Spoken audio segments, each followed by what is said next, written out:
Korobkaga umuman programma urdirmaydi akalar.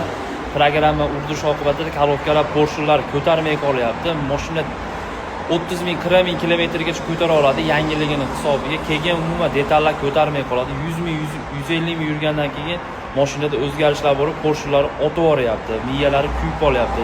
Chunki uni ограничение degan narsasi bor-da. Buni qayerdan bilamiz, programma bosilgan, bosilmaganligini desanglar, parkovkada turgan holatda qattiq gaz berib, oyog'inglarni gazdan olmasanglar, 4000 оборотga bormasa ko'tarilmaydi 4000 dan.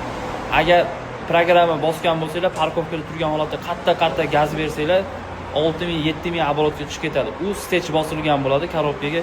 Hech qachon 1.5 mashina, 1.8 avto anaqa motor bo'lib qolmaydi, kuchaymaydi. Ограничениyalarni olgan hisobiga motor vangillayveradi, mashina yurmaydi. Keyin Porschelar yorilib ketyapti shuni hisobiga. Mana bu Cobalt'imiz ham hozir shu muammo bilan kelgan. Programma bosilgan. Kechagi Cobalt'imiz ham xuddi shunaqa muammo.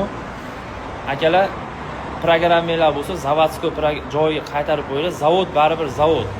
Hali bu mashina Cobalt Malibu bo'lib qolmaydi hech jahonda. Bosgani chiqarilmagan, shahar ichida tixa yurgani chiqarilgan bu avtomat korobka qulaylik hisobiga. Mana, ko'rishingiz mumkin. Hozir miyasini ochib, bunday miya qo'yamiz bunga.